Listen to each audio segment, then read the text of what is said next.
sake, I only had one News eye. Talk Radio 610, WIOD presents The Best of Neil. That's right, we're slapping on a tape because Neil called in sick. It's just a cold, so nobody panic. He'll be back on Monday. So if you missed it the first time, here it is again. The Best of Neil on News Talk Radio 610, WIOD. Hi, this is Larry King, and they don't come any better than Neil Rogers. Women adore him. His lust is unquenchable. His animal magnetism knows no bounds. He's a man. He's a beast. He's Bullwinkle. Oh, Bullwinkle. Are you okay, dearie? Oh, Bullwinkle. Dear, are you having an asthma attack? You are. Somebody call an ambulance. All right, Julie, now take a deep breath now. Yes, that's right. You can talk dirty to Bullwinkle, too. Have the moose with antlers satisfy your every bestial desire. Don't stop. I'm almost there. You're almost here? Boy, if I knew you were coming, I'd have baked a cake. Bullwinkle, make me scream. Well, okay. Your credit cards have been revoked. Yes, talk dirty to Bullwinkle. Call 1-900-MOOSE-ME. $2 the first minute, $6 each additional minute. The Moose is waiting to talk to you. Hurry up and call. I'm in the mood. Call 1-900-MOOSE-ME right now. Happy birthday to Cheryl. Happy birthday to me. We share a great birthday here, the 5th of November. And, of course, when you reach the big 5-0, man, it's like entering the hallway to death. You can just look down the hallway and see the Grim Reaper standing there. Or is that the Grim Reaper or is that Mitch Lewis? One or the other. Hard to tell. I do want to say this right off the bat, that the newspaper coverage of radio in this market, I'm talking about in South Florida, is so Bush League and so amateur hour. Even you people on the West Coast, maybe you don't appreciate it, but in the Tampa Trib and the St. Pete Times, and even in this creative loafing thing, Tom Velveeta faxes me a thing from, what's the date on this? Creative Loafing, today, November 5. Eating Around by Joyce LaFrey Young. Beef of the Week. And she says, by now most of you have probably heard the irreverent but never irrelevant Neil Rogers, misspelled, corpulent host of Miami Radio's WIOD, simulcast on Tampa's WSUN. Having lived in Miami for half the last decade, I'm a closet listener of the Radio Guru, and she goes on, and mentions the fact that I talk, she says I go on for hours. I don't think so. But I have mentioned several times San Pellegrino Italian sparkling natural mineral water, which you will get in Italy, and which they do have in like Publix and Winn-Dixie and some of the stores here. And so basically the essence of her article is how great it is and that they shouldn't serve it with ice cubes in restaurants and and how, all this other good stuff. But you actually get a positive mention in a Tampa publication, which over here almost never going to happen. Thank you so much. Thank you. And I pick up the Sun Sentinel this morning and thought that we were going to get a positive stroke or two from Pat the Bitch Curry, who writes on radio. She wouldn't know a radio if it fell out of her anus, okay? I'm serious. If she stood up straight and like a little old transistor radio came plopping out, she wouldn't know what the hell to do with it. Charity Drive raises funds for homeless shelter, and she's talking about our Camilla's House Drive, and I thought, this is really great. And you read the first several paragraphs, and, of course, she has to throw in a shot in there about the thing with Du Bois and the Ballad of Pee-wee and about copyright and the federal suit, all this other crap, which she is just obsessed with that. Nobody else cares about it, and they all know what it's much ado about nothing, but she has to get that in there. She cannot write anything about WIOD without taking a shot. And she even gives the address. She tells you how much for the T-shirts and the tapes and ba-ba-ba. My suggestion is to give Camilla's House the $20 and tell WIOD to send a shirt to the shelter and all this wonderful stuff. Then she goes on to say, barring that, here are some handy uses I found for the unsolicited Rick and Sud shirt WIOD sent me. Oh, by the way, before I read that, I just want to say that the two assholes that called Rick Riley in the 2 to 2:30 half hour when I was driving home yesterday, you people are so predictable, it's just pathetic. Sucking around, oh, yeah, Rick, I was throwing things at the radio and screaming at the radio. Neil has no right to rip you, and you did the right thing, and it was cute, and it was cool. Yeah, right. You people are such a bunch, you callers, of professional butt suckers that it's amazing that your lips just don't invert. You keep it up, you're going to wind up with Tinkerbell's palsy someday. Anyway, she says, here are some handy uses I found for the unsolicited Rick and Sud shirt WIOD sent me. 1, vehicular appearance enhancement. When the car needs a bath, old Rick and Suds fill the need nicely. 2, community service. When Habitat for Humanity of Broward County moved its office, a combo of Rick and Suds and a caustic cleanser handled the mildew in the refrigerator. And 3, warm fuzzies, my personal favorite. Rick and Suds work great on cleaning up cat vomit. So here she is, allegedly writing something positive, but it hurts her, it pains her so badly that she has to throw in as many shots as possible, okay? So I don't know, and then she goes on about WIOD's Elaine Ettore going over to WINZ, and one of the most pathetic bunches of crap, and Elaine is whining about the fact she gave 2 weeks' notice on Monday, and we invited her to say, hey, there's the door, honey, get your ass out of here and your nose, the new one and the old one. And don't check the foreskin at the door. And she says this is the first election she hasn't worked in 11 years. Henry just told me, or somebody was telling me, she wasn't even scheduled to work the election Tuesday night. She says, I guess they thought their coverage could survive without me. Oh, Elaine, if you only knew. If you only knew. Somehow we managed to survive. So I don't know who the bigger sleazebag is, Pat Curry or Barry Jackson, who I find out now used to be an intern in our newsroom. And I have no recollections of him at all. And then they tell me that he was his head was like 6 sizes too big for his body and was really ugly. That's why I don't remember him. And if he's not on the QAM payroll, I mean, then nobody is. He's just obsessed with WQAM. If they had one listener for every word that he's written about them in the last year, they'd have like a 3 share, which for them would be a miracle. Goldberg has wild ride at new station is the headline on his column today, which we'll get into in a second.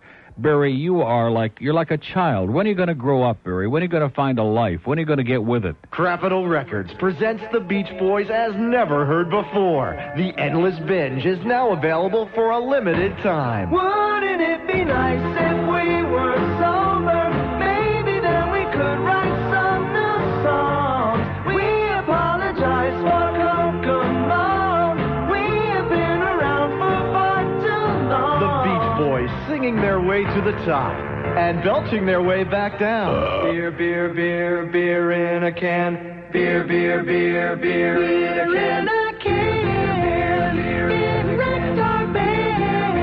Beer in a can. Beer in a can. You got me bobbing and a weaving. Soon I will be heaving in a can. Beer, beer, beer in a can. The Beach Boys, Endless Binge. Oh, where could the John be? Too much old granddad in me. My bladder's about to explode, but I'm holding my own. Losing the fight. No bathroom in sight. Yeah, yeah. Well, I'm so coked up, can't find the commode. The Beach Boys Endless Binge, yes! Available at rehabs everywhere! Fellas, you got any more? This is News Talk Radio 610, WIOD, with the best of Rogers. Goldberg has wild ride at news station, says Barry Jackson. And the other little headline, same Goldberg, Hank Goldberg's debut on WQAM was vintage, it says. I got to tell you something. It's just... I didn't pay for the beer. Evidently. I bet you Barry paid for it, Hank. I heard about 10 minutes on the way up to Pompano Park last night. Rick and Suds were into one of their kind of like sub-juvenile segments. So I punched over there to see what Hank was doing. He had Earl Weaver on. And immediately, within the first 2 minutes, he started his frantic name-dropping. Oh, man. Well, I ran into Al Michaels up in Cincinnati, and Al was calling the race that his horse won. Hank, if there's a bigger name dropper, I mean, even Larry King is like in the minor leagues compared to Hank when it comes to name dropping. But it was okay. He was interviewing Earl Weaver, and it was, it was what you'd expect on a sports interview, and that was it. It was not what I thought vintage entertainment. It wasn't that exciting that I figured I'd write like a 75,000-page column on it if I were writing in the newspaper. But this Barry Jackson, this guy is in such desperate search and need of a life that it's incredible. And this goes back to what I said about this market. This market is so Bush League. I'm embarrassed by it. Although I will say again that the Tampa Bay Lightning are drawing about 8,500, 9,000 people a game for their big hockey team and still busy. If all the people who are whining about Wayne Huizenga and Carl Barger and Cox Broadcasting maybe going to cost them the Giants, if all those people would go and support the hockey team, they'd have standing room only crowds every night because they got a damn good team. So this state is, you saw what happened the other day in the election. It kind of like droops down, this state, right off the edge of the country. The Perot thing, I did want to mention this. I don't want to get into a whole political thing because the election is over. The Perot movement is not a political movement. It is a cult. There is no question in my mind. It meets all the definitions of a cult. It has nothing to do with philosophy. It has no planks in it. It doesn't even have a platform, much less any planks in it. It has no specifics. It just revolves around an individual who spews cliches and generalities and whose ears and crass personality are what it's all about. It's a cult. And that's why no matter what he did, no matter how outrageous his behavior was, no matter anything else, 19% of the public stood there and played licky-licky and kissy-kissy along the bald side of his head. I see somebody bringing like a whole bunch of crap down the hallway here. It looks like Andy. What is that? And I appreciate very much, by the way, all the nice stuff that people are sending, but I will tell you this. Who is that from? On the day of my daughter's wedding. It's from Anthony's Florist and Gifts. Now, is this from them or is this from somebody who sent? It's got a card inside. It's a big basket. Oh, it's got some helium in there. I haven't had a chance to blow any helium in a long time. It's from the Blade Runner girl. Well, thank you so much, Blade. It's one of those nice things with a fruit basket and cheese and all kinds of good crap inside. And here's the... I hope it's helium. Wait a minute. One moment, please. Oh, that'd be good. Go right on my ass on my 50th birthday on the air. Wait a second. Oh, jeez. Woo! Oh, boy, how's that? Oh, talk about getting a mouthful. Wow. The whole damn balloon just burst, man. Talk about bursting your bubble. Here's one of our real birthday people, I think. Yes. Yes? Yes. Cacamoon. Cacamoon. Cacamoon Lady. Right. I'm calling to wish you a very happy birthday. And very good health for the rest of your life. Well, thank you so much. And I want you to take good care of yourself. Right. Well, I'm used to that. Yes. Other than that, I'm glad we won. We won. We won. We did it. I told you. We're free. Yes, sir. We're finally free. Yeah. Well, listen, have a great day. Thank you. You too. Many more. Thank you. See ya. Bye-bye. Bye-bye. And don't forget. Cacamoon. It's just one of those days, man. But I do want to say this. I don't want to throw like a wet blanket over the entire proceeding, but... Salespeople are assholes. I want to tell you this. If that Sam-itis ever darkens the door of this studio again while I'm on the air, I am going to physically, being as butch and macho as I am, of course, he's like a willow in the wisp. I'm going to just kick his ass from here to Montana. And I don't mean Joe. He is just the biggest impediment to success of the human race. He is just everything about salespeople that makes you nauseous. I'm talking about radio salespeople, of course, that makes you want to just get on your hands and knees and take the Ron Popeil hairspray and stick it up his ass. The man is just absolutely a gruesome excuse, a condescending, snobbish, moronic jackass. Here's Miami. Hello. Neil. Yes. Hey, how you doing? Okay.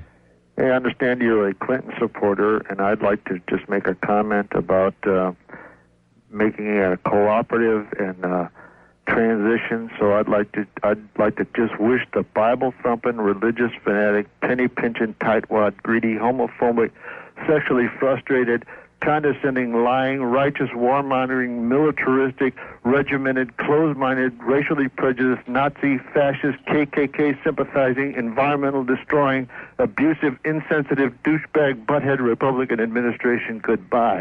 Oh! Yeah. And happy birthday, and I hope you're feeling better soon. Thanks. Well done, sir. He summed it up in like a matter of moments or less. And let me say it again for a lot of you moronic, idiotic little punks out there who've never exercised the gray matter between your ears. If you exercised your brain as much as you are your muscle, maybe you'd be able to think for yourselves. You morons. God, people that allow themselves to be brainwashed and never, ever, even make an attempt to say, well, maybe there's some other ideas out there that I ought to examine. Maybe Mommy and Daddy and Granny and Grandpa have been feeding me a pile of crap. It's all like Santa Claus and the Tooth Fairy. Or maybe they're full of crap. Is that possible? Pretty sad, do it. But, hey, I don't want to go into it. It's like that Perot cult. And let me say it again. It is a cult, C-U-L-T, with a cult figure and absolutely no philosophy, no platform, no candidates, no nothing. You can't form a third major party around a cult figure. That's not a party. That's a cult. Sarasota. Hey, Neil. Yes, sir. How would you like to go to a restaurant and ask for a smoking or a Limbaugh section? Oh, God. Yeah, have a great day, pal. Stop putting the old people on, George. You're killing me. You're putting all these old people on. No more old people. That's my New Year's resolution. It's only the 5th of November. No more old, crappy, craggy-sounding people are so goddamn old.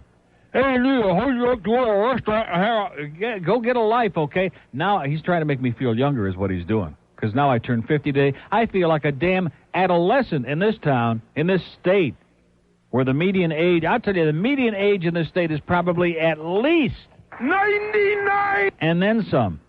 Trust me when I tell you. And now this public service announcement about Sally Struthers. For $90, you could clothe a child. For $90, you could help fight cancer. Or you could feed Sally Struthers for a whole day for just $90. I'm Sally Struthers. Working with starving people like I do can make you pretty hungry. And since there's not enough food to go around here, my food has to be shipped in every day. Your $90 will keep me fat and sassy so I can set a good example for these skinny little Ethiopians. Remember, it takes more than shoulder pads and a big hairdo for Sally to do good work. It also takes food. Don't be a meathead. Give us $90. It'll feed Sally Struthers for a whole day. You're listening to the Best of Rogers on News Talk Radio 610, WIOD. Neil is out with a cold. He's not dead or even close to it. This is another tape, so don't call. WIOD.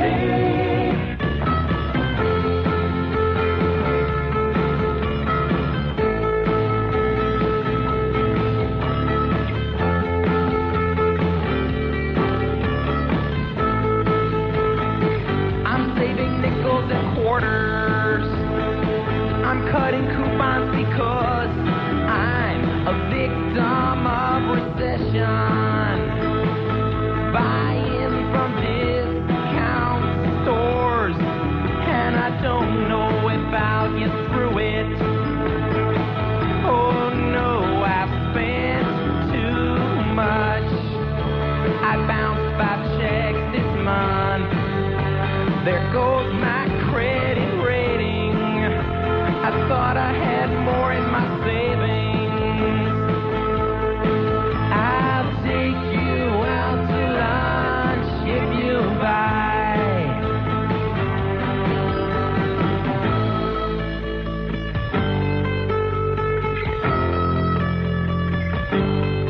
It's a soft economy. It's a soft economy. I'm saving nickels and quarters. I'm cutting coupons because I'm a victim of recession. Oh, Canada, you think that you're in luck. You stole our all-star game.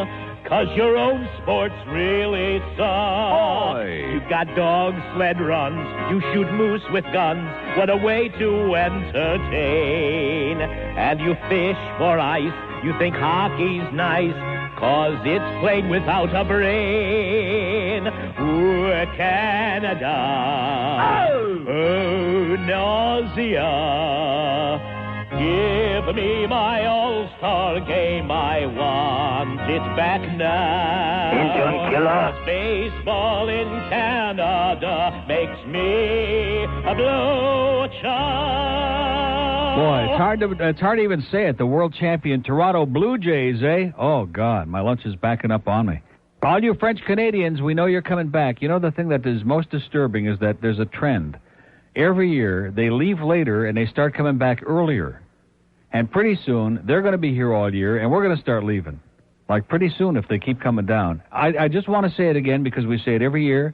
The French-Canadian people are disgusting. They're cheap. They're fat. They're ugly. They go on the beach with those little disgusting bikinis with their gigantic puppets hanging over their thing with their hairy hooters. And it's just grotesque. And we hate you like poison, and you're cheap, and you're slow, and you just screw up our lives, and we wish you'd go away, and please don't ever come back. And please tell all your friends that we hate them, too. Lady in Pembroke Pines. Neil? Yes, ma'am. Hi, sir, Mr. Rogers. God Yes, bless lady. You. Happy birthday to you. Thank you. The best you've ever had. Well, Listen, so far it's okay. all right, the only thing that I got upset with this morning. You got upset? Yeah, A boot? with you. What a boot? With you. With you. About what? When I Don't just keep heard saying you- with you. Let's Yeah, go. Let's when I heard you let's get into the meat of the matter. Okay, right. When I heard you acknowledge that schmuck's phone call yesterday about 2:30 to Rick and Suds. What do you mean you heard me acknowledge it? You acknowledged it. You said the idiot that called in. No, there wasn't one. There were two. Right, There were two. okay. There was some young punk that called in Right. who claims that he voted for Clinton, but Neil had no business saying those things. Oh, yeah. And Rick had the right to go in there and be a bozo and not vote for anybody. Why'd you even And then that acknowledge- bitch that called in, that space cadet, that Exactly. moron, that Bimbette, who goes on about, oh, it was cool, and I was screaming at the radio. I mean, this guy doesn't have any cojones at all when it comes to anything political, and he's a wimp. Exactly. You know, and the fact that I come on here and say, didn't I predict yesterday that the first thing would happen would be a bunch of buttsuckers agreeing with him? Because that's what the Exactly. callers are. Exactly. But why did you even acknowledge him? That's what he wanted you to do. Because I think That's it's what he important wanted you that to do. somebody points the finger. I think they need to be fingered. Oh, bull. He wanted you to acknowledge. Nobody is safe anymore, okay? No one is safe from the cacophony. And there might actually be young children out there listening right now, too. That was the thing in the story on Howard that's making big on CNN. See, they got a lot of time to fill now because all the election stuff that was filling up all day, the election's over. And so now they have tremendous amounts of time to fill up. So the Howard Stern FCC thing, which is not a brand new story, by the way, in KSLX in Los Angeles, they just like got it on for 80 hours at a time. And there's Howard and there's Robin, and they're talking and bobbing. And that's the big deal now. And I think it's created this syndrome where nobody is safe from all these four-letter words. But the excuse the FCC uses is, well, he's on at a time when children might be listening. I think that somebody ought to make the FCC prove that words do harm to children, okay? Like douchebag. Oh, man.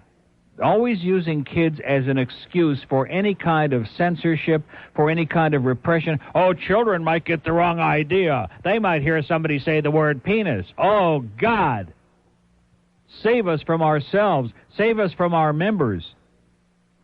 South Miami. Hey, happy birthday, Neil. Thanks a lot, boy. We got more good crap in here today. I'm telling you, it sounds like it. Yeah, it almost makes it worth getting old. You know, did Orlando call you yet? No, God. Not yet. Because he's going to call you today, I promise. How do you know that? Because I spoke to him at the gym. At the gym? Yeah. Oh, is this his boyfriend? I mean, his friend? No, I just know him from there. Do you? And yeah. And Now, I you didn't happen to see him at the tuxedo shop a few weeks ago, did you? No, Because there's some interesting stories there. Is there really? Yeah, he went in for the perfect fit. When he got fitted, right. Right. Did you see CBS Morning News this morning? Yes, I did, a little bit. Did you see that segment with Meg Green in it? Oh, am I glad that we have somebody out there who's alert and awake. It was the segment on infomercials. Exactly. And the ones that are making the big bucks and the ones that are bombing. And she was bombing. And Meg bombed. She laid the big egg. She was on coast to coast on nationwide television this morning. I saw her face, and I just about barfed all over my dog. And she said, This is the most disgusting thing I've ever done in my life. she spent $38,000 on those idiotic tapes on that infomercial she put together, and they got orders for $22,000, so she lost 16 big thousand smelly dollars. Oh! Yeah, atta girl, Meg, you're doing it. She sold like 4 videotapes at that big thing in Mirage. I couldn't believe it. Yeah, I and laughed. she's giving other people financial advice, like that GT Global crap she peddled that I got on the bandwagon that's worth about $1.50 now. Is that right? Oh, man, That's it's good. pathetic. She's off your show. She's off your station now. Yeah, no credibility, Meg. I am so glad you reminded me of that. Now, how do you know Orlando's calling today? I know. You know? Yeah. Well, in other words, so you're in close touch with him? No. No, good. No. No? No. I just seen him. I seen his picture in the Advocate, and then I seen him at the gym, and then I said, "You're Orlando, right?" And You put one and one together, exactly. and you got two. Exactly. And he had two, and kind of made a match. Actually, I have 3 things I wanted to tell you about. Yeah. Oh, yeah. The other thing was.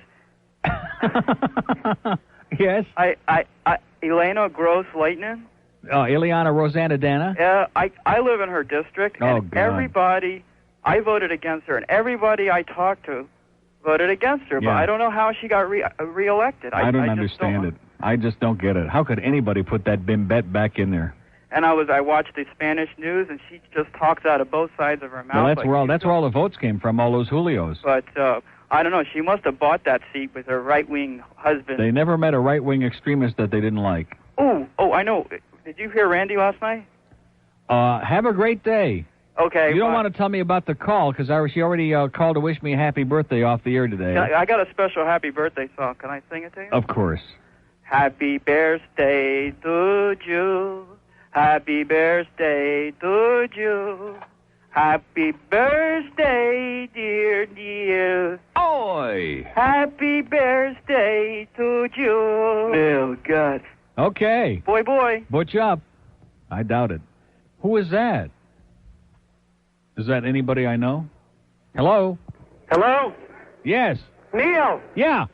Neil, Jerry Vale calling live from the Sienna Restaurant in New York. Al Martino. I got Al Martino with me here. Okay? In fact, right across from us, there's Marlon Brando. And then there's 3 nuns and 2 priests sitting at the table over there. Oh, yeah. But we got Tell a the song altar for boys you, to Neil. stay away. We got a song for you. Okay. Okay, you ready? Who is this? Here we girl? go. Hold on. Yeah, okay. Happy birthday to you. You work in a zoo. We're happy you work here. So this song's for you. You're a pain in the ass, but your show is a gas. We won't get sentimental, but you're no Joey Reynolds. Engine killer. We love you, douchebag. Oi. You know that 50's a drag. To the old farts you're grating, we say thanks for the rating. Happy birthday, Neil. Thank you, Bob. Keep it up. See We love ya. ya. Bye. Have a good day. Bye. See ya. Bye. Did you hear who that just was? That was Bob Green impersonating Jerry Vale. I mean, there's nothing like a Jew trying to be an Italian man. I'm telling you, between Bob Neal, all I wanted was Orlando on the phone, and I'm getting all these corporate goofballs. If you're an inexperienced drinker, the kind of guy who blows his chow after 2 wimpy beers, how do you expect to have fun this St. Patrick's Day? What you need is a designated puker. Hey, Herbie, we better stop drinking. I'm starting to feel woozy. What are you worried about? That's why we brought Fred with us. Hey, Fred, come here. Ralphie's about to lose his donuts. Do your stuff, kiddo. Thanks, Fred. I feel better already. Hey, let's get another picture of Brewski. Play it smart this St. Patrick's Day. Get faced and let someone else pay the price. Thanks again, Fred. The Designated Puker, a public service for real party animals. This is News Talk Radio 610 WIOD with the best of Rogers. The opinions expressed on this tape are not necessarily those of this station or its sponsors. It's the best of Neil. WIOD. I would love to know what goes on inside that house with his cheerleading wife reading. I don't know if they're reading the newspaper or the scriptures, one or the other. Rick Riley.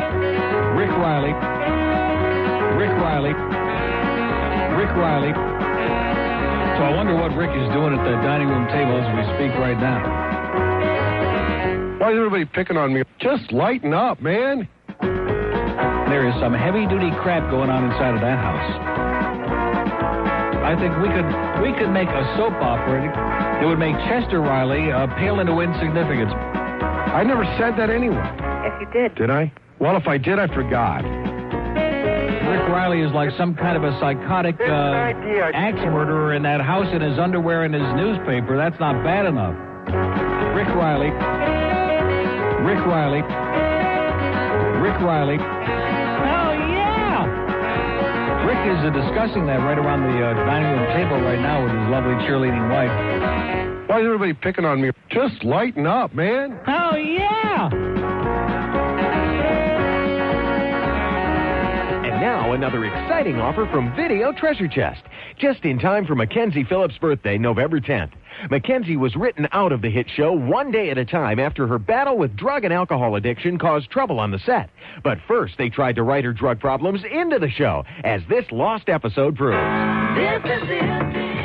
Schneider, am I glad to see you? Yeah, what's the problem, Mrs. Romano? Schneider, can't you see Julie is vomiting all over the living room? What's her problem? Can't handle her high? It's not bad. I finally got her into a methadone program, and now she's tossing her cookies all over the carpet. Well, it's a trade-off, Mrs. R. Say, what happened to all the furniture? Julie sold it all for drugs. Hey, look at the bright side. What's that? You won't get those little indentations on the carpet anymore. The missing one day at a time episode, Julie Blows Chunks, can be yours for just $19.95 in local video stores. Video Treasure Chest. We've got rooms full of this crap. So do we. Anyway, today is a big day. They had him on this morning. Francis Ford and his ugly daughter wasn't there. She was busy doing a multiple nose job. The Godfather trilogy released today at a store nearby you. 6 tapes at a cost of nearly $200. And there's all kind of extra footage in there, and there is even a thing in there. Have you seen the thing, The Making of the Godfather? They showed little clips from that this morning where they were auditioning. James Caan was going to play, who was he going to play? Michael? And then De Niro was going to play Michael, and Pacino, they didn't want any part of it. Anyway, so there's like all kinds of bonus extra footage, and I guess for $200 there should be. But that's in the stores today. Also, everybody thinks that the big story of the past week was the election. That was one of them, but I must say, it may pale into insignificance in comparison to a story. And I overlooked it. I heard it in the news, and I'm sure most of you did too, but I overlooked it in the wake of the election and all the other stuff going on. The Pope gives final absolution to Galileo. The Pope smokes dope. 350 years it took, but better late than never, Pope. Better late than never. And I see some Jewish group now is condemning Shinehead O'Connor. I got news for you, okay? I am so sick and tired. Whatever happened to the First Amendment? Whatever happened to freedom of expression? In addition to which he happened to be right anyway. One of the greatest purveyors of stupidity and ignorance and suffering and Stone Age mentality in the world, the man in the dress with the beanie. And she gets on there and tears up his picture and tells it like it is. And now all of us, well, you're just not supposed to do that. Well, why the hell not? That's what's wrong with the world. Up yours, right. George says up yours twice. I am so sick and tired of all these goody two-shoes assholes where if anybody has the guts, the fortitude to come out and tell it like it is, oh, no, don't let's rock the boat. Let's keep the status quo. Let's keep the world in the Stone Age. Damn it. So anyway, Galileo had the chutzpah to say over 300 years ago that the earth was not the center of the universe. And, of course, the Catholic Church, as they were prone to do, said, off with your head, baby, or something close to it. He was forced to repent by the Roman Inquisition and spent the last 8 years of his life under house arrest because he had the audacity, just like Shinehead O'Connor, to tell the truth. And they said, we don't like that, okay, because we are the center of the universe. Not that we're self-centered or anything, but cut the crap, baby. Here's Tampa. Yo, Neil. Yes, sir. Hey, buddy, did you watch Primetime Live last night? No, I did not. You see him hammer Food Lion right into the ground? They hammered what? Food Lion, you know, the grocery store chain. Don't they have them in Miami? No, never heard of Food Lion. Food Lion? Never heard of it. They're all through the Southeast. There's a bunch of them here. How could I never have heard of it? I've heard of Kroger and Food Fair and all the others. Like Albertsons and Publix. Food Lion? Food Lion. Lion? Lion. If you're lying, I'm dying? No, man. Over it's here? a big chain. Never heard of it. Grocery stores that are all through And what the did they Southeast. say about They it? had a half hour on Primetime Live last night about them, and they hammered them into the ground. About what? They changed the dates on the chicken. The chicken will be bad. The dates will be bad from Purdue. They will unwrap it, change the dates so it's good again. They soak the hams go out of date, and they soak them in Clorox and rewrap them and resell them.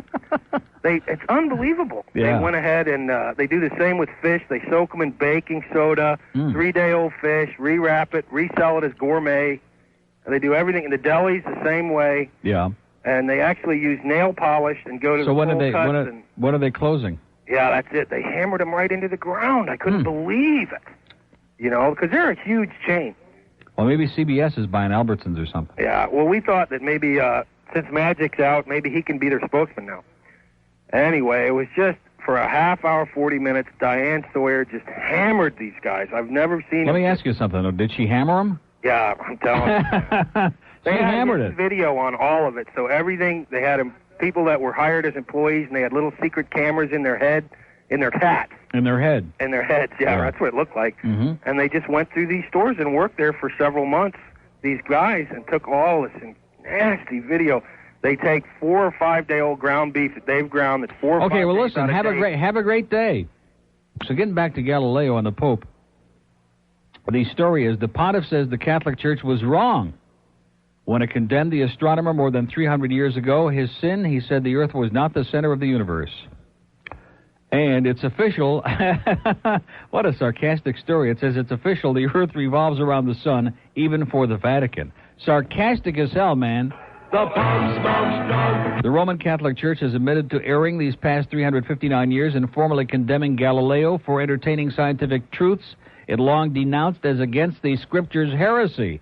Pope John Paul II turned up Saturday for a meeting of the Pontifical Academy of Sciences to help set the record straight on behalf of the 17th century Italian mathematician, astronomer, and physicist who is remembered as one of history's greatest scientists. 13 years after he appointed it, a commission of historic, scientific, and theological inquiry brought the Pope a not guilty. 13 years they worked on that baby. God gave him the grass. 13 years they had this commission pondering and looking out into the sky and checking Uranus and altering boys, and they finally said, oh, God, that was good. A not guilty finding for Galileo, who at the age of 69 in 1633 was forced to repent by the Roman Inquisition and spent the last 8 years of his life under house arrest. The commission found that Galileo's... So what they said, whoops, we made a mistake. It only took us almost 400 years to admit it, and it took 13 years of real hard inquiry to work on it. But we finally admit that he wasn't such a bad guy. He never stole a goddamn freight train.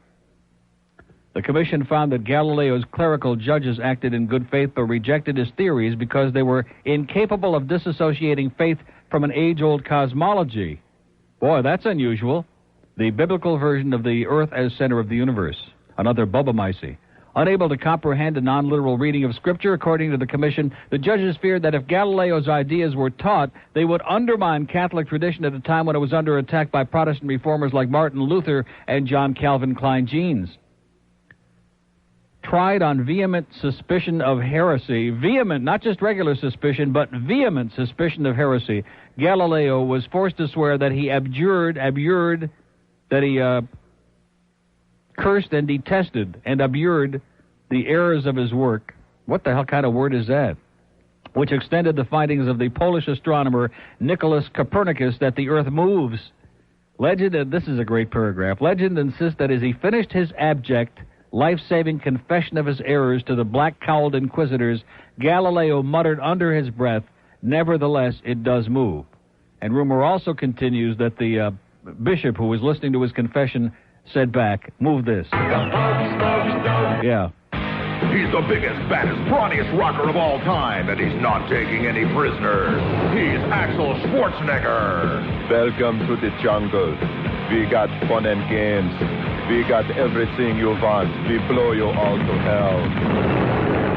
Axel Schwarzenegger. He's all pumped up and ready to rock. Take me down to Paradise City where the grass is green and the girls are pretty. Or I'll stick a grenade launcher where the sun won't shine.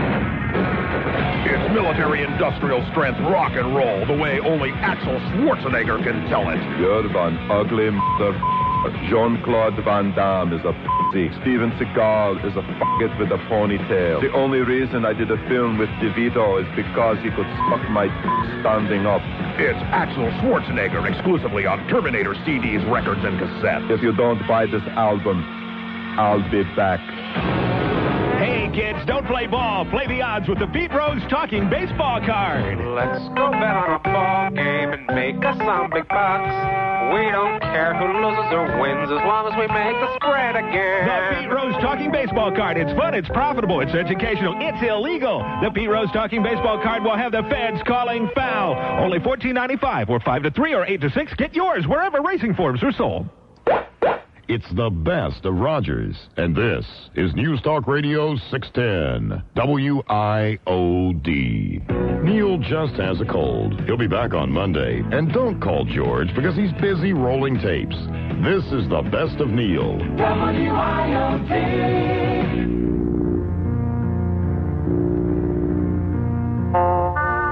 Alan Box was a normal man with a nice home, a lovely family, and a cushy job with his father-in-law's company. Normal, that is, until just 3 weeks ago. Hi, honey. How was your day?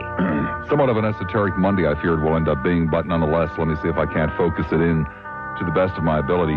Alan Box is suffering from Bob Lassiter disease. Are you feeling all right, Alan? Absolutely insane. I see things that nobody else seems to see, or at least cares to admit that they see. Bob Lassiter disease attacks the central nervous system, causing otherwise normal people to communicate like suicidal maniacs. To hell with you today. I don't want to talk to you. What's more, Bob Lassiter disease is the one form of depression which is actually contagious. God, just listening to that voice, I want to jump off a building. You're the lowest of the low. You're a snake. You're a scumbag. Please, send whatever you can today to Post Office Box 1-800, Davenport, Iowa. Honey, it's Friday night. You know what that means. Bitching and moaning and screaming and hollering. Please help. Kendall on the Star Line. Hey, what's going on, Neil Vismonster? By the way, speaking of us, Moscow, Al Goldstein is on whatever the show on 4 is right now, and he remember when he was losing all that weight on that thing that Oprah lost? What is that, Optifast or something? Oh, who cares? And he did the same thing that she did. He has ballooned back up now. He gained back every ounce and then some. He is like a monster now, like a gorilla. Stick a pin in him. Hey, listen, you're right. Those guys that took the bench team, they are really super, super guys. I've used them. I just wanted to reiterate your words. Hey, I got to ask you a question. Okay, First of all, I'm going to tell you a story. You're talking about Rush Limbaugh. If you want to let me call somebody a douchebag, please, this guy, he ranks head of everybody I've ever met in my life times 4. Yeah. I just sit in a car with one of my... I don't know how anybody could be fascinated by his crap, because all he does is sit there and self-aggrandize and spew ultra-right-wing hateful propaganda for 3 hours every day, the same thing day after day with his feminazis and with all the cliches and all the garbage. It's not entertaining, it's not amusing, it's not interesting. It's just a feeding frenzy for right-wing fanatics. That's all it is. I had a right-wing friend, a salesman actually in Alabama, and I had to ride with him one day, and he said, listen to this, I want you to hear this. And man, I said, you know what, turn this off or you're fired. I mean, I can't believe people can think like that. Well, Alabama's perfect for lardass, man. That's perfect exactly place right. Hey, you're talking about Tampa. Mel's Hot Dogs, man. Have you ever gone to Mel's Hot Dogs in Tampa? Never heard of it. A treat. A treat. The guy's got a Jewish kosher-style hot dog place that's second to none in the country. Where is it? It's on Bush Boulevard, right on the corner of the property of Bush Gardens, and I'm going to tell you, people line up to go to this place. You got to ask for Mel when you go in there, and tell him some douchebag from Miami sent you, and he'll know it is. The place is your style. It is your kind of place. You got to go there. Are you a Rascal House guy? You like... am I a Rascal House guy? I don't like the place. Did they make you show the receipt on the way out? Do you like that? What? They make you show the receipt on the way out? You like that? I wouldn't. If they paid me $1,000 a minute to sit in there, I wouldn't go to that I got to place. go with my parents. The Rascal House is part of everything that is wrong in this community, sir. It is a state of mind that people during seasons stand on line there and steal the rolls and stuff the pickles in their purse. And honest to God, my favorite Rascal House story was years ago when I was working nights at WINZ, and we used to rip the Rascal House an ass. So just as kind of a joke, at midnight one night.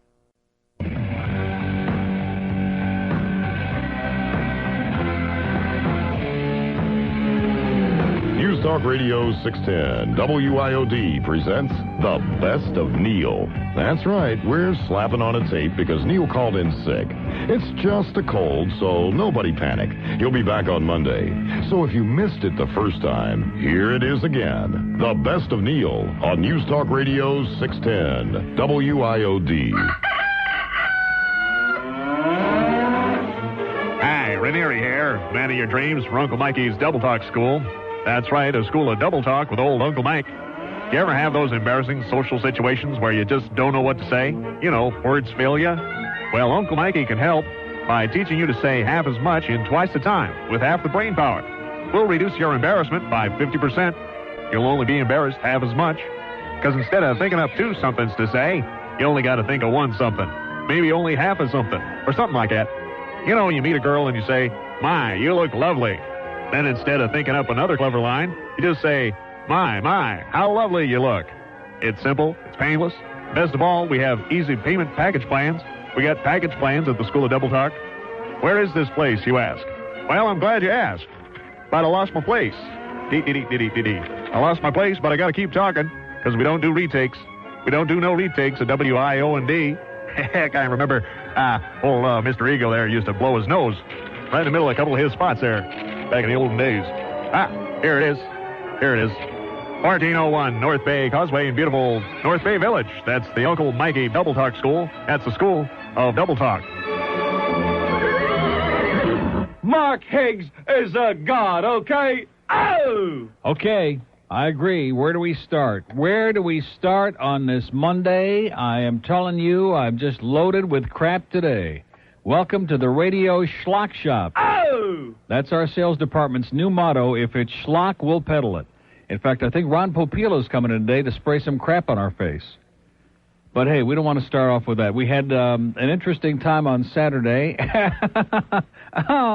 An interesting time, Sam-itis. Why don't I just do 4 hours on Sam-itis today, okay? Have you ever known anybody, I'm talking in just like out loud, I'm thinking out loud, is there anybody in this audience who has ever known someone in your lifetime that when you see this person, your stomach starts churning and you start like meals from weeks ago start coming back at you again, and you just start getting nauseous, and you just feel that if you never saw this person again, it would add like years to your life? That's Sam-itis. Our sales department back there is so out of control. Every time you think they've sunk to the bottom, they find a new level of lowness to sink to. I mean, every time you think this is the bottom, all of a sudden you start regurgitating again. You realize you're sinking, and you get that feeling again, right down to the bottom of the ship. They are just absolutely incredible. So I wouldn't be surprised the way they're going, and their whole concept of what this radio station's all about. That pretty soon we're going to be doing pawn shops and what else? Ron Popeil, the hairspray, the food dryer. Let's do it all, man. We are the schlock of radio. And we're very proud of it, too, by the way. Also, I want to make a special comment here to you grave robbers in the Bahamas, Mon. You people are the worst, and anybody in this audience who ever throws your money away in the Bahamas ought to be lined up and shot, okay? I want to go on record right now as telling you people, if you want to go somewhere and have a good time, the Bahamas is not it unless you want to get ripped off and treated like a piece of crap. And I don't want to mention that it was our friend Cheryl Rifkind on over the weekend who took her kids over there thinking they were going to have a great time because, she's telling me stories, and I warned her ahead of time. I said, forget it. Why do you want to go over there? Those people are like animals. They treat you like crap. They hate us like poison. Even when you go through immigration over there and show them your green card or whatever it is, green teeth, they treat you like crap. I got to tell you the part of the story that she told me, though, that it just, all the stuff about the crappy food and the rip-offs, that I already knew. But she sends her daughter, her teenage daughter, into the dining room in this hotel where they were staying, not even in Nassau, but out in Yenamsveld, somewhere on the end, who knows where.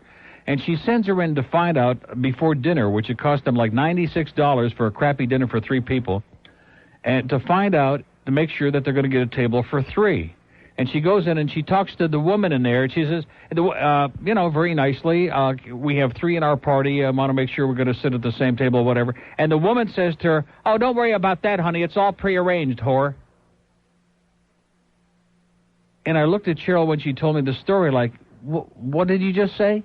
She says, yes, and they even use the F word when they refer to you over there. They just treat you like crap. And there are those of you out there that go schlepping over there to be treated like garbage. What are you thinking about, man? You go to Europe, you go even to Germany, you go anywhere. and you go through immigration and you hold up your passport, maybe depending on how much time they got, they might look at it. They might even stamp it if they got a lot of time. More often than not, you hold it up in the air, they look at it, give it back to you, have a nice day, go ahead and get lost. You go to the Bahamas, Mon, and you go through that. Even when you go to Nassau, to the big airport, forget about these little puddle jumpers. You go to the big airport, and they treat you like crap, man. They frisk you, and they turn your insides upside down. They are garbage. Garbage. And I know we have a lot of people listening over there, and I just want to make a special comment today that we're sick and tired of being treated like barbarians. Why don't we just put the money in a bag and send it to you and float it across the water to you, and you can just have the damn money, as opposed to having our people come over there and being treated like crap, and the rip-offs on the cabs, and then that hotel that I stayed in a few years ago where the sheets were like soaked. There was no air conditioning, Mon. Forget it. They don't know from air conditioning over there. Anyway, I did see the movie Judgment. I would not watch the Sinatra thing. That's another thing I want to say. Anybody who would watch that Sinatra so-called miniseries on TV, which is like produced by his daughter, and one of the biggest shill and phony jobs in history, got to be the biggest sucker in the history of mankind. I wouldn't watch a minute of it.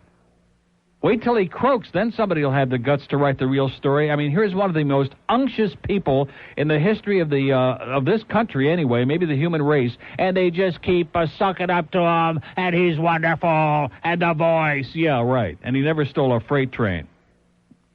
It makes me puke. And also, if Buddy Nevins is listening and you really want to write a story about pedophiles, you should have seen the movie Judgment on HBO last night, because that came up a couple of weeks ago. And somebody had mentioned the name of the movie, and I saw it for the first time last night, and it's about this priest who molests these little boys, takes them on camping trips, pretty unusual, and molests these little boys. And then, of course, the church, as usual, tries to cover it up and pay them off and just don't talk about it. And this was in it was in Louisiana back in 1982. It was a true story. And the one family, out of the 8 or 9 families that were involved, the one family had the guts and the chutzpah to hang in there and say, no, we want this priest put in jail where he belongs, and we're not going to take your lousy $200,000 or whatever it was. And they got themselves a good hotshot attorney, and they won. And the church wound up, as usual, with egg on their face. So if you want to write a story, buddy, about a real pedophile ring, why not go in and start investigating because that's the biggest closet in the world, man. That's where all the child molesters wind up sooner or later, or at least most of them is within the Catholic Church. In the motion picture Awakenings, we brought you the inspiring story of Leonard, a man imprisoned for 40 years by a rare disease, until a courageous doctor freed him with a miraculous new drug. But the drug failed. Leonard, he's not responding, Doctor. Okay, we're going to have to increase the dosage. Bring in the symbols. Now medical science tries again in Awakenings 2, and this time they'll try anything.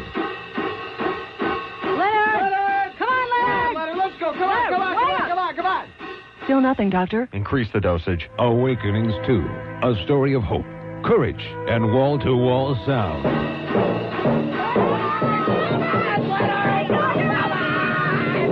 Awakenings 2, where drugs have failed, can decibels succeed? Awakenings 2, now playing at a theater near you. The Best of Rogers continues in minutes on News Talk Radio 610, WIOD. News Talk Radio 610. WIOD. Hey, kids, it's back and all new. This year for Christmas, you can have the one toy you've always enjoyed, but your parents never let you keep. It's Ripco's all-new cardboard box. Cardboard box. It's a fork. It's a chair. It's a tank. It's a table. It's a jail for your little sister. And it's a place to hide the cat for days and days. It's Ripco's all-new cardboard box. Mom and Dad will love it, too. Now they won't have to buy expensive toys for you to have your very own cardboard box. Kids, have your parents order now and you'll receive absolutely free Ripco's all-new cardboard tube. It's a sword. It's a periscope. It's a bat. It's an obstacle when left on the living room floor. It's Ripco's all-new cardboard tube. To receive your very own cardboard box plus free cardboard tube for just $49.95. Hold your breath until your parents call 1-800-555-RIPCO. Here's, oh, yeah, I forgot all about that. Well, oh, yeah. George just reminded me, the most important story from the whole damn weekend, from Saturday at Extron, okay? I knew something really worthwhile and exciting happened over there. Boca Brian shows up with his girlfriend, and has another incredible Rick Riley story. Man, I need help. Obviously. Now, this is a true story, okay? And this is not one he's going to backtrack on like the other true story that he tried to pretend didn't happen about Rick running outside in his underwear screaming, Brian, do you believe in Jesus? I found the Lord, or whatever that was all about. So now, Friday evening, Rick Riley places a call to Boca Brian, who does Rick's lawn. And he's supposed to come over. He makes sure that he's going to be over there Saturday morning at 9 a.m., like right on the button, because there's something they got to do with the trees or some trimming or whatever the hell has to be done. He's got to bring this other guy over there with him, and it's just got to be done at 9 o'clock, and et cetera and so on. So Brian comes over there. Did I leave something out? All the sandwiches and the lemonade. Oh, yeah, and Rick says, come on over at 9 in the morning, and we'll have, we have some lemonade, and we'll have some sandwiches, and, we'll have a little fun and get this thing done, because I'm selling the house, and I got to get this thing done. Shows up with this guy, 9 o'clock on the dot at Rick Riley's house. What? Do you want to tell a story? What am I leaving out? With his girlfriend, too. Well, I haven't got... Jeez, man, you are just... For a guy that bought a bunch of soft tacos on Saturday, you're like pretty damn pushy today. One thing you don't know is Mexican food, man. You wouldn't know a chili relleno from your ass. In fact, maybe you got one in there. God, he got some of the... I love Taco Bell. It's one of my favorite in the world. And how anybody could go over there and buy like $15 worth of food and bring back stuff that everybody hated, I don't know. Everybody except George. Maybe that was the idea, because he was picking out like crazy. So anyway, Boca Brian brings his girlfriend and this tree guy and everything all over to Rick Riley's house at 9 o'clock. They're expecting, they're going to get this thing done, and they're going to have a few sandwiches and some lemonade and schmooze a little bit. And Rick Riley comes to the door, and he says, what do you want? He says, well, you wanted us here at 9 o'clock. It's 9 o'clock. We're here to get the thing done. Yeah. Oh, I'm busy now. I'm reading the newspaper. And he, shoos them away with a little flick of the hand and, ignores them and goes back. He's sitting in the dining room with his cheerleading wife, reading. I don't know if they're reading the newspaper or the scriptures, one or the other. Man, I need help. And poor Boca Brian is standing out there with his fern in his hand, waiting to get this thing done for him. I mean, again, one of the most bizarre... I would love to know what goes on inside that house. I think we could make a soap opera, because they're going to have a lot of time on NBC starting in January to fill in for Santa Barbara. The Rileys. It would make Chester Riley pale into insignificance, man. There is some heavy-duty crap going on inside of that house. So Boca Brian, by the way, Rick, is apoplectic and psychotic and wishes you would die a wicked death, okay, and hopes that Suds talks about Star Trek for 4 hours every day. Here's a lady in Miami. Hello. Should I shout then? If you like. If it makes you feel better. Well, I wanted to call you about Judgment. You were asking about that movie. Well, you mean there's somebody else that actually saw it? Oh, yeah, months ago. Great. When it first came on. I just wanted to find this article before I called you, because I didn't know if you saw this in the Sun Sentinel back on the 1st of November. In the lifestyle section, it's called Sins of the Father. There's this new book out called Lead Us Not Into Temptation by somebody named Jason Berry. It's all about the priests that have been molesting children and parishioners over the years. Right. And, in fact, there's this one part that says that in a 1990 study on celibacy, it was estimated that 6% of the nation's priests, more than 3,100, tended toward pedophilia. Isn't that great? And it's just the ones that answered the questions honestly. Right. Oh, so the other 90% that lied about it, we can't count them in yet. Well, they do say something about that there's a survivors network for those abused by priests, it's called. Yeah. And they say that half of their membership are women. See, it's bad enough that we got these priests and nuns who have been molesting altar boys and girls and whatever for years. That's bad enough. But then the way that the church goes to cover it up, and they transfer these people, in other words, get it out of the immediate area and send them somewhere else, and then they ship the problem someplace else, like this priest from Massachusetts that they had a big scandal about here. They sent him off to Phoenix or somewhere out in Arizona or New Mexico, and they just go around the country, and they hop from parish to parish, and they molest somebody else's children in some other part of the country, while the church pretends like keep it under the covers, so to speak, keep it under their dresses. Because the Catholic Church can never own up to its own mistakes, or at least it takes hundreds of years like it did with Galileo. And then, of course, course, they got these guys sitting in the confessional there, listening to everybody's talking about who did whom to what and all this other crap, getting all excited about it. And then these same closet cases are giving people counseling on marriage and about sexual relations and all this other. I mean, it's incredible. I know. It's like bringing the fox into the chicken coop to give instructions on how to lay eggs, you know. That's part of what Shinehead O'Connor was about. Exactly, and they give her a bunch of crap. She has the balls to get up there and tell it like it is, and all of a sudden everybody's coming down on her and ripping her, and she's a bad person, and let's make her cry. Oh, man, all you're just supposed to do is just, see no evil, hear no evil, and just be dumb. Yeah, even Randy Rhoads was ripping her an ass that night. Was she? Yeah, she wanted to see. She was ripping Shinehead O'Connor. I got news for you. Shinehead O'Connor's got more intelligence in one fart than Randy's got in her whole body, and I love Randy, but that's incredible. That's outrageous. That's when I stopped listening to her. But anyway. I can't believe that. She wanted her... What was she ripping her for? Because she had no right to, in her opinion, to come to this country and abuse the freedom of speech in her. What do you mean abuse it? All she was doing is expressing her opinion. In other words, if it was a very unpopular opinion, that's abusing free speech? Well, I guess so. I guess since she doesn't like Sinatra either and didn't want the national anthem played at one of her concerts, therefore she must hate America. And how can she hate America and yet want to use one of our freedoms? What the hell Sinatra got to do with it? That's what Randy brought up. I'm just, So Randy likes Frank Sinatra, too?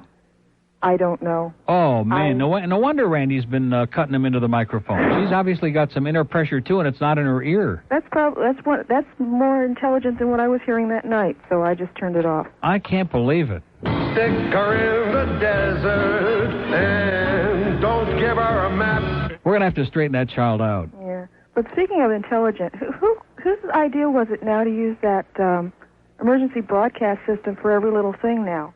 Because I don't know about you, but I had it so ingrained in me that the minute that thing goes off, we're going to get bombed by nuclear weapons. Right. And every time I hear it, my stomach just ties up in knots now. Well, that's the idea. Oh. That's why we always do it right around lunchtime. Well, whoever thought of that and Rick Rowley, they're both douchebags. Okay. You have a good day. Have a great day. Bye. Rick is discussing that right around the dining room table right now with his lovely cheerleading wife. For Christ's sake, I only had one eye. You're listening to the Best of Rogers on News Talk Radio 610 WIOD. This is a tape, so stop calling. George is not answering the phone, and Neil will be back on Monday. WIOD.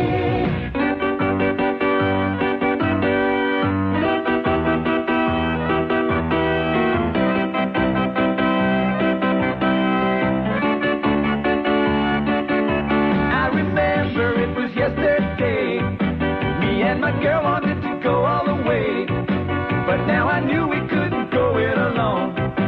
So I ran down to the drugstore, but wouldn't you know, looked around and then I went into shock. It seemed they ain't got no condoms in stock.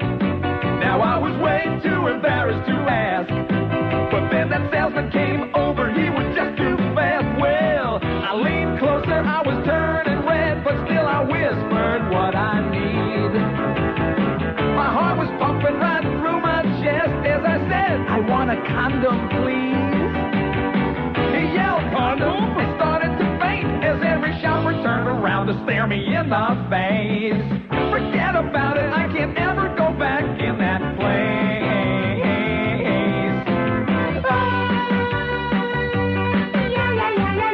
Condom? Did you say condom?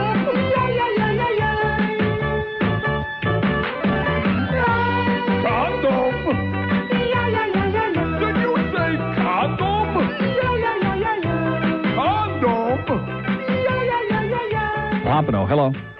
Neil. Yes, sir. I've got a problem for you. You have a problem, all right. It's called a crappy phone, the worst in the history of even Alexander Graham Bell. Okay, hold on. How's that? Better. Not good, but better. What are you doing with it? I don't know. Neil, I got a solution for your problem. Yes? Now listen to me, because I know about this. You know about ears? Yes, sir. What you need to do is plug your nose, and you got to plug one ear. With your other finger, plug your ear. Wait a You minute. got to pop one of them at each one separately. Now, when it pops, then you got to swallow. Oh, listen to me. Oh, what's that air coming out? What? What's that air coming out? That's air coming out. From where? From my nose. You gotta plug your nose. No air. No air? No air. All right, wait a minute. All right. Okay. No. Did it pop? Oh! It popped. Oh, but it's now it's Now completely... you gotta swallow. It's Now you gotta swallow.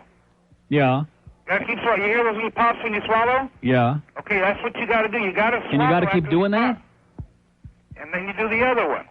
Well, wait a minute. The other one isn't plugged up. I only got one of them plugged up. You gotta do them at the same time. I mean, you gotta do the other one now. I got to do the other one now? Yep. And then I got to swallow? And then you gotta swallow. No, God. Okay, wait a minute. All right. Wait a minute.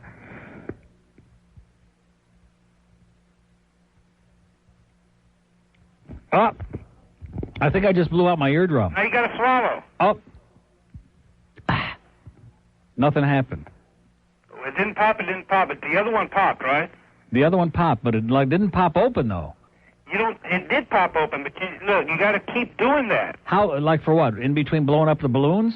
Yeah. I'm going to have a busy day today. I can see that between blowing up the 200 balloons and doing this about 100 times. I'm going to be like real busy. Okay, the key to it is this. Okay. When they will pop, but see, if you don't swallow, then you're not releasing the air. Yeah. You got. I mean, in other words. All right, wait a minute. Let me try one more time with the ear that's plugged up. Just a minute. Okay, I plug my nose, right? Right, tight. Tight. Okay. Plug the other ear. Right. Do what? Plug the other ear with your finger. Okay. Now what? Now blow.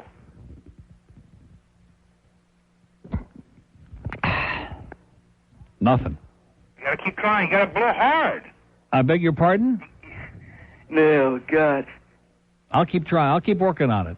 Hey, Neil, one more thing. Yeah. Remember you were saying that Ross Perot's like a cult leader? Yes. Okay, my father's like 80 years old. Right? Yeah. He's been a staunch Democrat all his life. Yes. Brought us up in a democratic way. Right. He's got pictures of John Kennedy all over the house, right? Well, now, I just found out, see, he lives in Texas, that he supported Perot, and nobody could get around the TV when Perot was on. He taped everything of Perot. He spends all his days watching these tapes, and he wants to paint a picture of Ross Perot on the side of the garage. True story. Yeah. He's divided the whole family. Well, send him a case of Kool-Aid and see how it comes out. Have a great day. All right. Thanks. Thanks for the help. Let's go to Royal Palm Beach. Hello. Why do they always pick?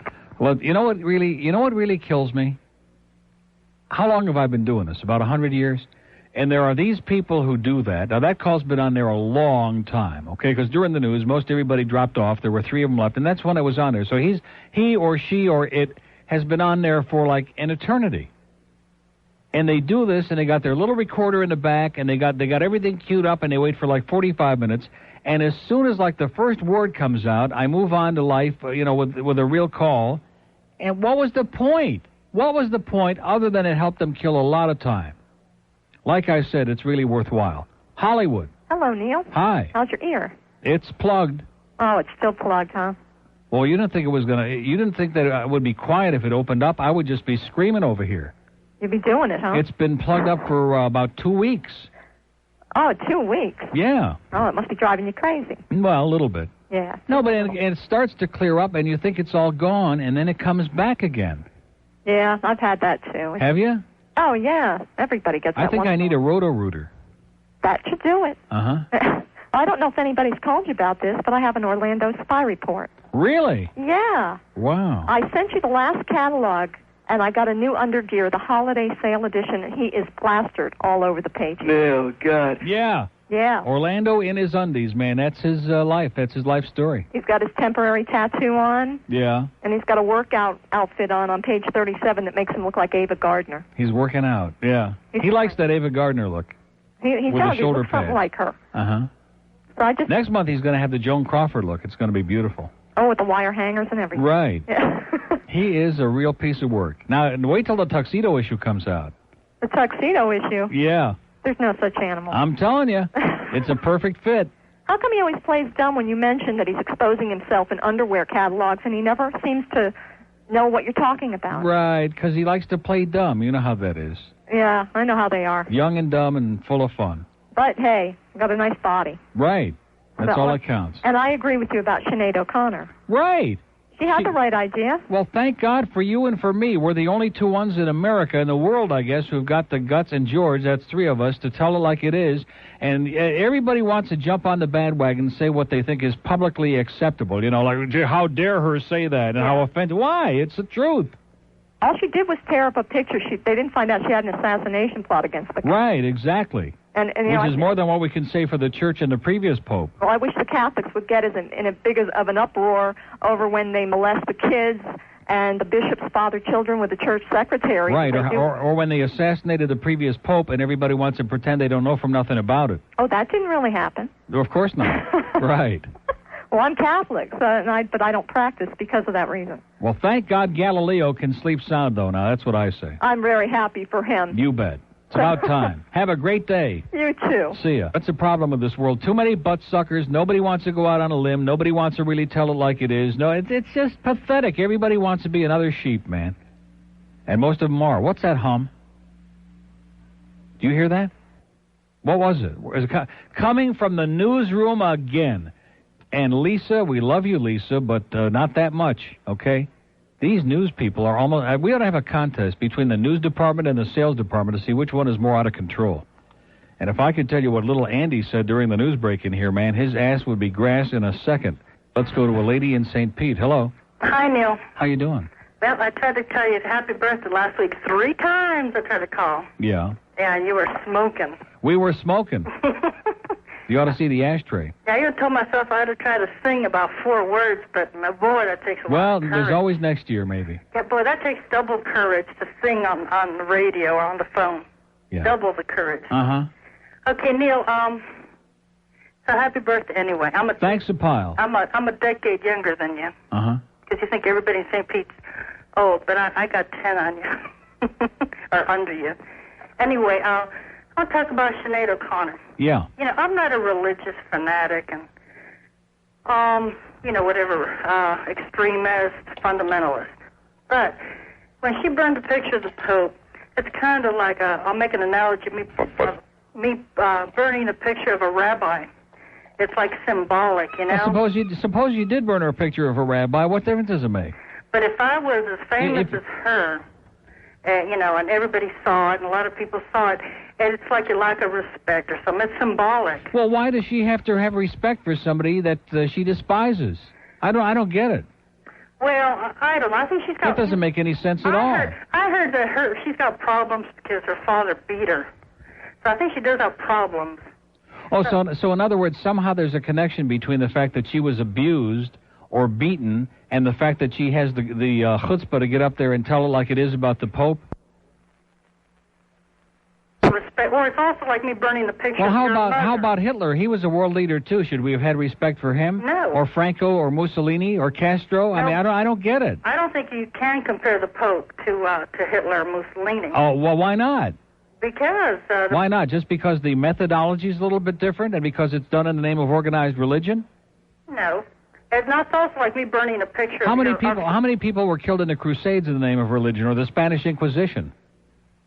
I don't know, but not all wars are religious. World War I, wait a minute. We're not talking about war. We're talking about religious intolerance. You know, it's interesting. The Pope, as soon as Clinton won the election last Tuesday, on Wednesday, the Vatican sent him a letter of congratulations, but at the same time they sent him a warning, mainly having to do with the abortion issue, and cautioning him not to take any actions which would lead to immorality, a thinly veiled threat. Don't mess around with abortion because we're going to be pissed off.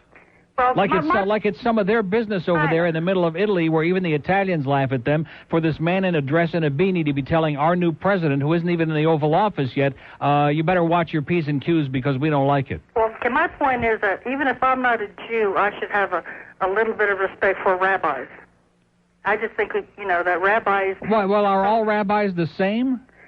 I guess not, but rabbis don't have one big head honcho. Well, let me give you an example. How about Cardinal Spellman? Or how about Cardinal O'Connor of New York, okay, who's one of the most right-wing, obnoxious, anti-human people in the country today?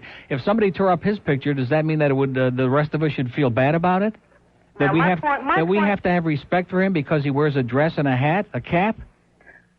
No, but see, rabbis don't have one head honcho like to compare. See, to, why do you to keep the coming Pope. back to rabbis? I mean, there are thousands of rabbis, just like there are thousands. If she would have gone on television and tore up a picture of some anonymous priest that nobody had any idea who he was, it wouldn't have made any difference. She didn't do that. She tore up a picture of a very specific man who represents very specific things, like basically trying to keep the world in the Dark Ages. Well, I just thought I'd disagree with you, see if I could have the guts, and I don't have to be a sheep and go along with you. No, you don't. But I mean, but that doesn't mean that she doesn't have a right to get up there and make a statement.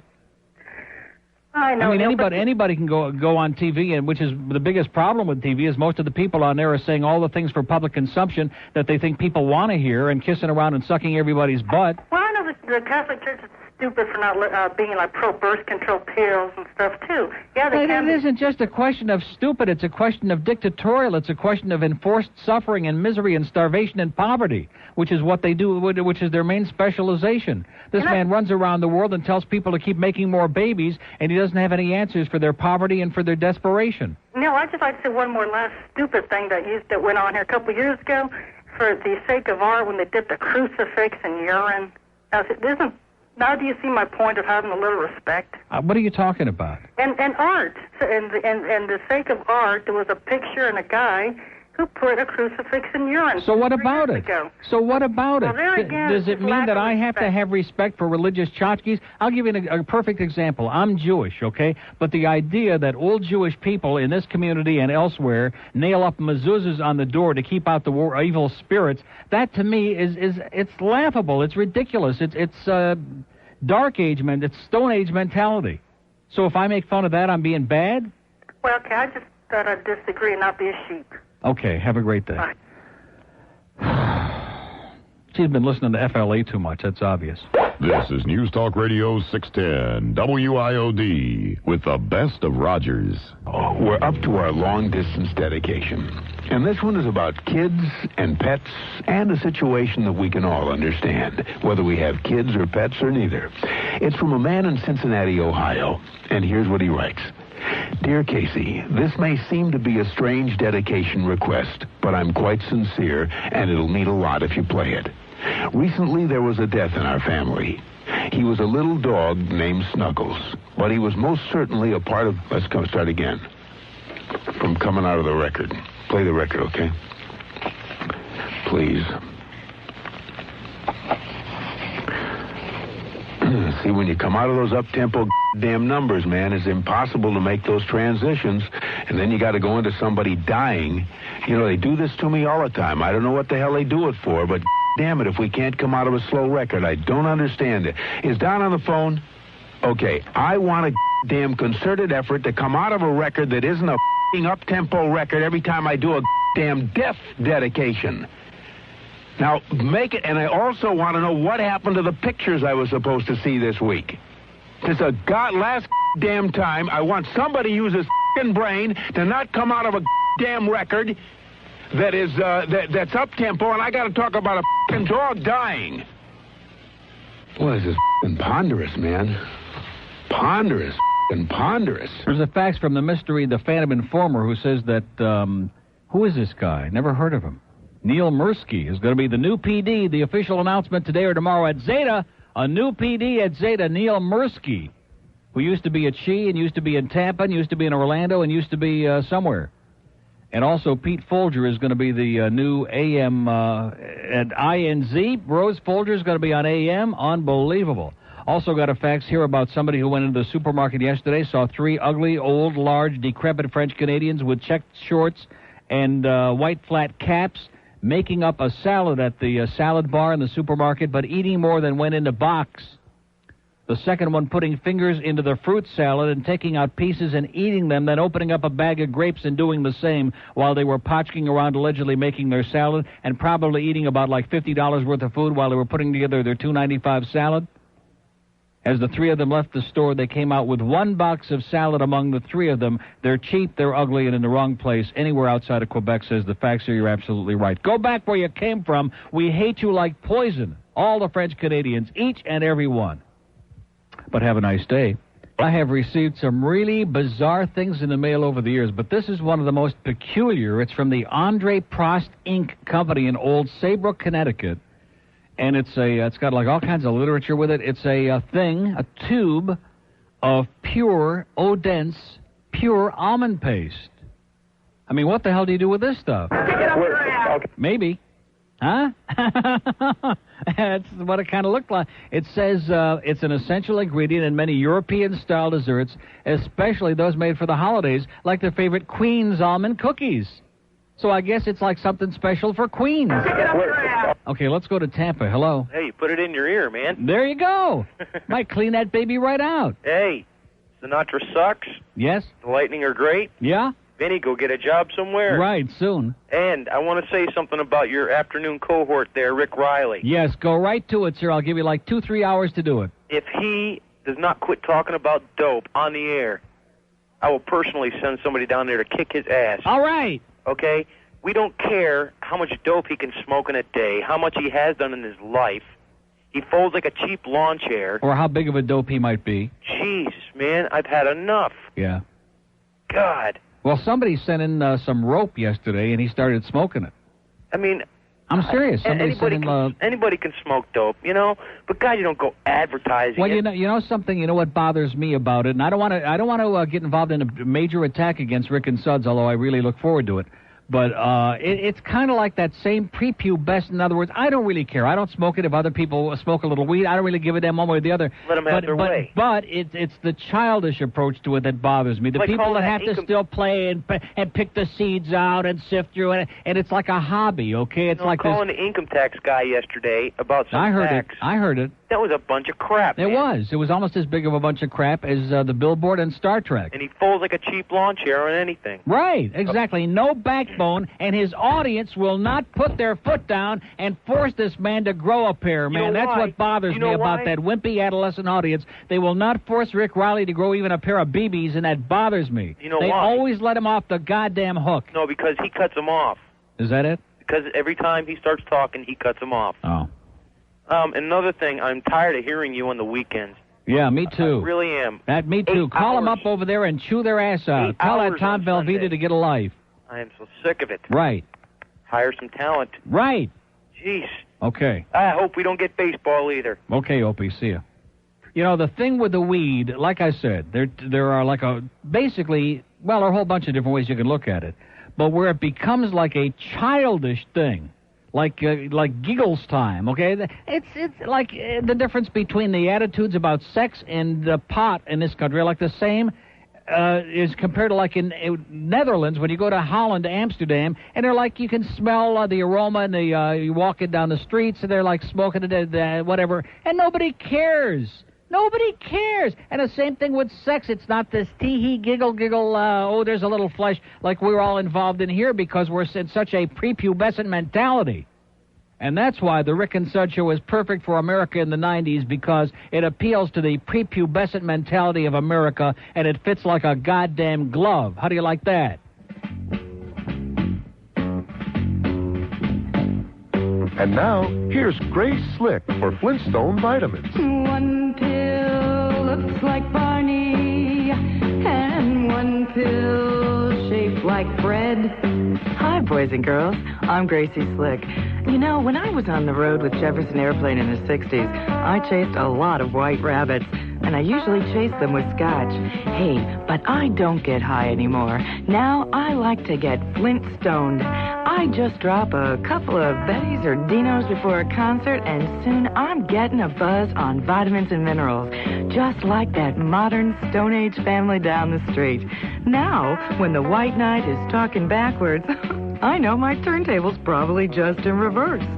So when the men on the chessboard get up and tell you where to go, tell them you're going for some Flintstone vitamins. And remember what Wilma said. Eat your bread. Eat your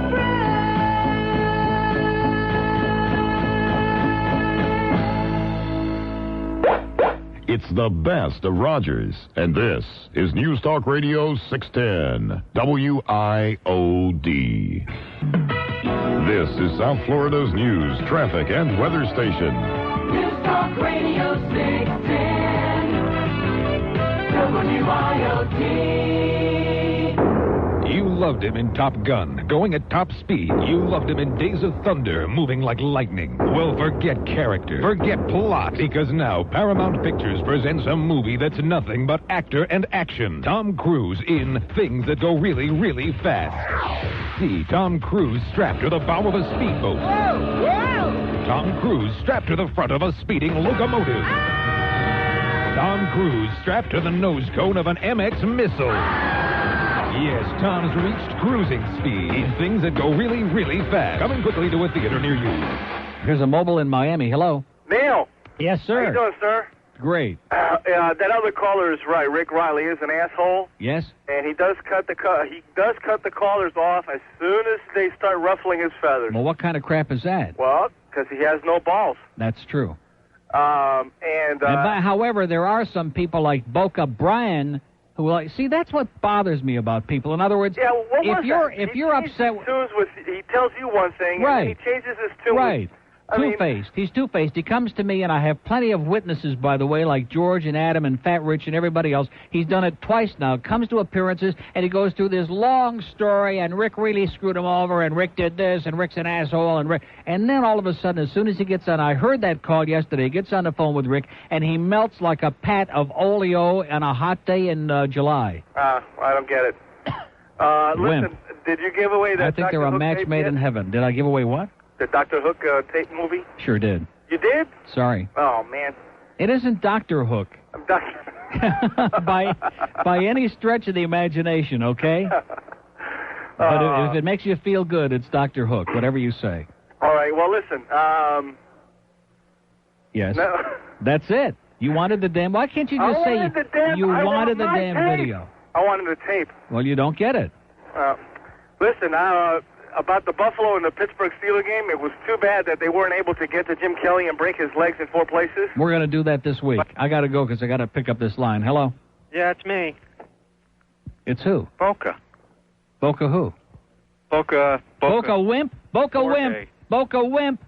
Wimp alert. A Boca Wimp. Wimp. Hey, guy. You know something? You apologize. If we could apologize for what? For making you stand out there like an asshole for a half an hour after he practically demanded that you get there, and you just melt like a pat of butter. What the hell is wrong with you? The only person in the world who's got less backbone than Rick Riley is you. That's why you're a perfect match. Go over there. Yes, sir, Mr. Rick. Let me mow your lawn. Let me kiss your shoes. Can I come and bring you some donuts? Oh, the guy said he was sorry. What? He said he was sorry. Yeah, but how many times do you let somebody screw you over and they keep coming back and saying you're sorry? Huh? How many times do you allow yourself to be screwed over, Boca Wimp? See, you just, there's no hope for you, man. You're just a wimp. You're just, you are just like a lemming going through life with no backbone, with no balls, with no stick-to-itiveness. You came in there to Extron on Saturday, and you were like almost livid as you're ever going to be. You were angry. You were miffed. You had been screwed over. You went through the story about 75 different times. You said, this time I'm not backing down. This time he really made a fool of me. I brought the guy over. I brought my girlfriend. He invited lemonade, sandwiches. I even brought some donuts, and the man ignored me and just blew me off like I was a piece of mung in the wind. The only and you get him on the phone, and all of a sudden you're kissy, man. I could just see your nose like shrivel all up right inside of his ugly beard. None of this would have happened if he would have came out and told me that he was on the phone with that donut guy. Did he do that? No, that's where all this happened. And did he treat you like some kind of a slob who didn't even deserve the respect of being told, like, hey, just hang on a second, be just a minute, I'm busy here doing something, and don't go running off because I'm just an asshole? Did he do that? No, he didn't even do that. I think I made that clear to him, and he apologized. So what am I supposed to do? If he said he was sorry, I'd go over there next time he runs out in his underwear screaming, I found the Lord. I'd cut something else. I'll get my weed whacker out. There you go. Now you're talking. Yeah. Now you're finally getting some cojones, man. I'll put the diamond-shaped string on there. Right. I'll perform a bris right there on the lawn. Yeah. Yeah. Yeah. So, you talk a big game, Brian, but you're just a puss. Yeah, well, I absolved him. I told him... Get out of here. You absolved him. What are you, like the priest of the neighborhood now? I told him to do 3 Hail Marys. Yeah, it's like radio confession again. I know. That's the thing with Rick. He's always busy confessing. He never does confess, though. He never makes a mistake. He never, ever fesses up to being like a fascist, right-wing, phony douchebag. Yeah, but other than that, he said he was sorry. Yeah. He was probably smoking the tablecloth and knows what he was doing. I'm telling you. By the way, I saw that Sinatra thing. Yeah. That wasn't too bad. I mean, they made him look like a bastard, so. Yeah. Well, you can imagine if she's making him look like a bastard, what the real story is. Oh, okay? yeah. So wait until he kicks off, and then we'll have something really good to work on. I want to see him kiss up to Giancana. That's supposed to be tonight. So. Is that it? Allegedly, yeah. Yeah, well, you can probably relate to it. Yeah, well, that's... Because I hear there's one scene where he comes to Sam's door with, like, a bunch of donuts. Yeah. And he he's ignores them, right? And he's waiting to cut his, mow his lawn, and Sam just blows him off and says, hey, I'm busy in here talking to Kennedy's girlfriend. Leave me alone. Well, Rick, if you're out there, mow this. Yeah, right. All right. Why did you call him and tell him mow this? Like Mow Green. Okay. See you, Brian. Bye-bye. You wuss. God.